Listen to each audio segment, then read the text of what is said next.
कालिदास वो नाम जो बहुत मशहूर है, लेकिन जिसके बारे में बहुत भ्रांतियां हैं कि उनका जन्म कहाँ हुआ था।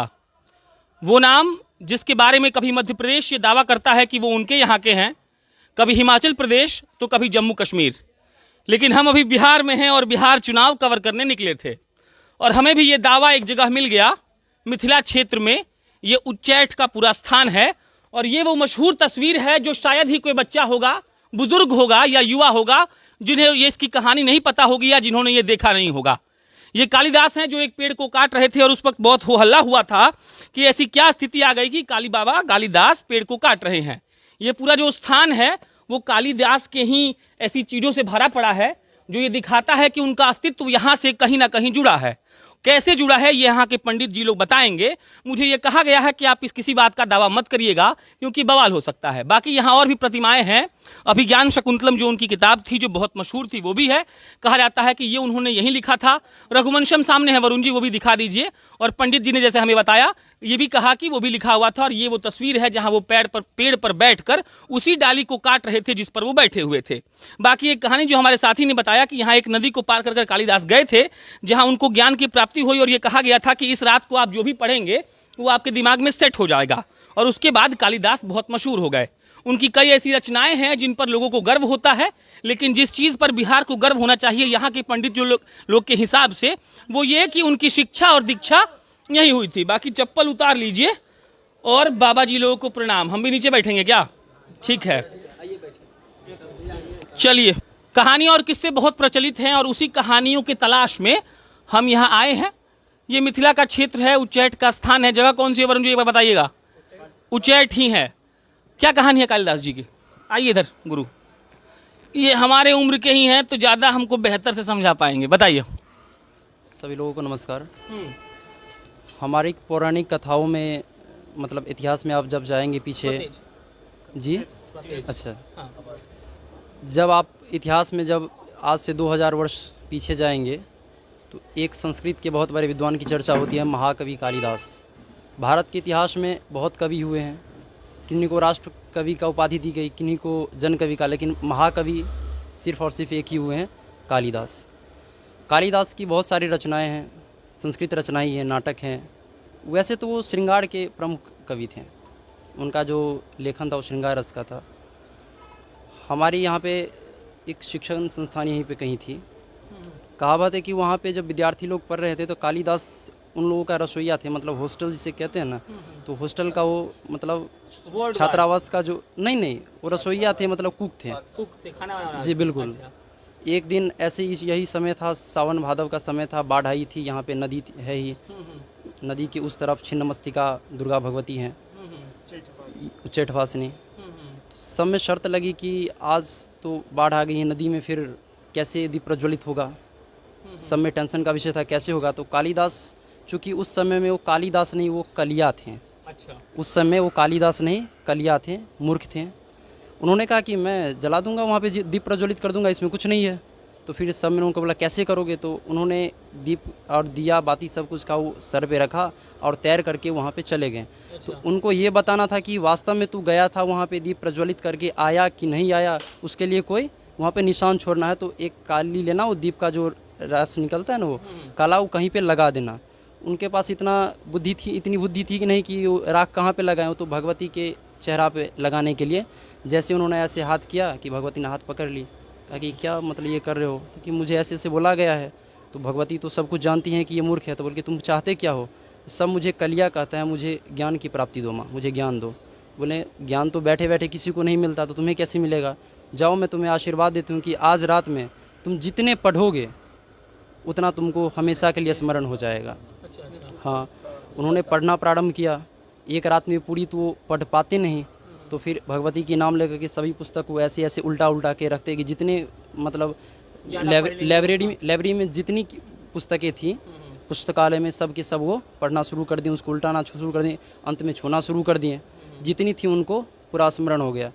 कुछ दिनों के बाद जब क्लास चल रही थी, गुरुजी पढ़ा रहे थे अपने बच्चे को, तो उन्होंने बच्चे से पूछा बताओ इसका अर्थ क्या होता है? कुछ पूछा होगा प्रश्न, दंत कथा में ये हमारी, इसकी कोई ऐतिहासिक प्रमाण नहीं है।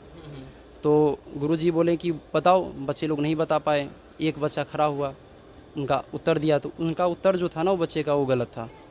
उधर से कालिदास जा रहे थे वो खाना के लिए कुछ बनाने के लिए, वो हाथ में छनौटा वगैरह लेकर के, उन्होंने कहा कि ये तो गलत उत्तर दे रहा है। अच्छा, तुम्हें पता है कि ये गलत उत्तर दे रहा है, तो इसका सही उत्तर क्या होगा? तो उन्होंने तो पढ़ा था, उन्होंने पढ़ के बता दिया कि ये था। गुरुजी को आश्चर्य हुआ कि तुम तो इतना तो तुम्हें ज्ञान था नहीं, तो फिर कैसे हुआ मतलब? तो उन्होंने सब कहानी बताई ऐसे ऐसे। तो फिर उन पर फिर भी कोई ये विश्वास करने के लिए तैयार नहीं था कि भगवती कहीं दर्शन दिलखिन है। ऐसे ही आप कोई कुछ बोलोगे तो वो नहीं ना मानेगा। फिर उन्होंने वहाँ से कुछ दिनों के बाद इधर उधर भटक रहे थे, तो विद्योत्मा की कहानी तो पता होगी सब लोगों की। नहीं, सुनाइए ना आप। बिल्कुल। हाँ, विद्योत्मा की एक, थोड़ा संक्षेप में सुनाइए, लेकिन सुनाइए। अच्छा, एक स्वयंवर होता, संक्षेप में सुना रहा हूँ। हाँ। स्वयंवर में ये शर्त होती, विद्योत्मा ने रखा था कि जो हमें शास्त्रार्थ में हराएगा मैं उसी से विवाह करूँगी, उसे ही अपना वर वरण करूँगी। अच्छा। वहाँ पे बहुत सारे विद्वान गए, किसी ने उनको हरा नहीं पाया। तो बाकी जो विद्वान गए थे हरा नहीं पाए, उनसे शादी नहीं की, तो उनको थोड़ा ये हो गया, जलन का भावना, अपमानित का भावना हो गया।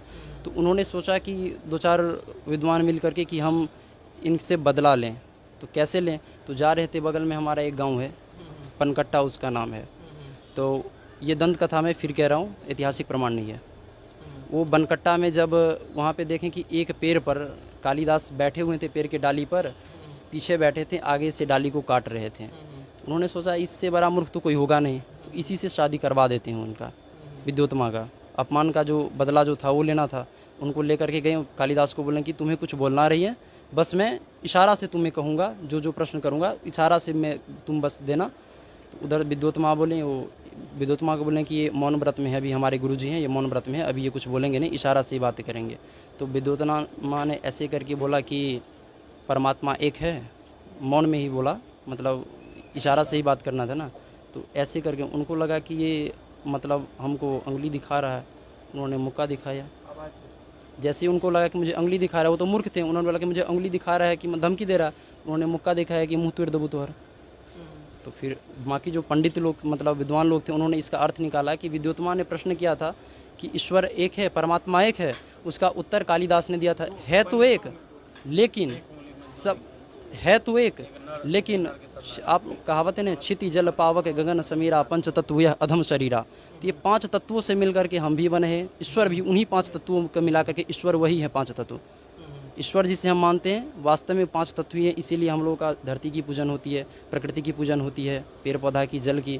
तो यही उन्होंने बताया। ऐसे ही करके उनकी शादी विद्योत्मा से करा दी गई। तो फिर जैसे विद्योत्मा के मतलब इनकी शादी के बाद बस इनके घर जब ये लोग थे तो बाहर कोई शोर शराबा की आवाज़ आती है कि क्या हो रहा है। तो विद्योत्मा ने संस्कृत में उनसे प्रश्न किया कि बाहर क्या है। दरअसल बाहर में ऊँट रहता है, मतलब बोल रहा होता है। इनके पास कोई उत्तर नहीं था, संस्कृत तो इनको आता नहीं था, ये उत्तर दे नहीं पाए सही से। तो विद्योत्मा को पता चल जाएगा कि ये मूर्ख है, तो उनको वो बाहर निकाल दें कि जाओ, जब तुम विद्वान हो जाना तभी आना।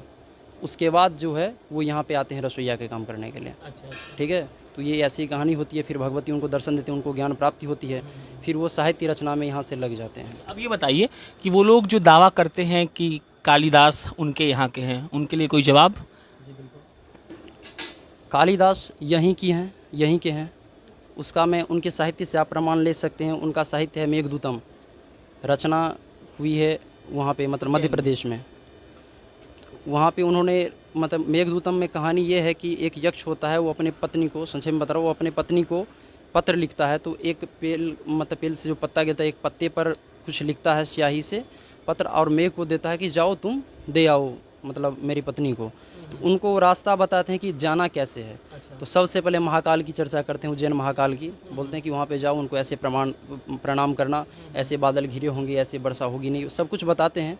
जब वहाँ से आप धीरे धीरे आगे आते जाएंगे तो एक ऐसा भी जगह आता है जहाँ पे एक शब्द का वहाँ पे मतलब चर्चा है मेघदूतम में, जनकात्मजा, मतलब जनक की पुत्री।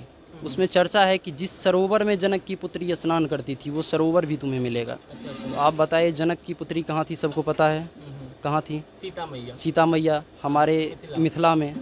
तो स्नान करने के लिए वो उज्जैन तो जाएंगे नहीं, वो यहीं पे आएंगे, यहीं पे स्नान करते हैं, यहीं पे सरोवर थी। तो इस सब से ये होता है कि ये हमारे इधर का है। जैसे आप उनकी एक आत्मकथा ले लें, रघुवंशम, जो आपके हिसाब से उन्होंने यहीं पर लिखा है। जी, रघुवंशम यहीं पे लिखा है।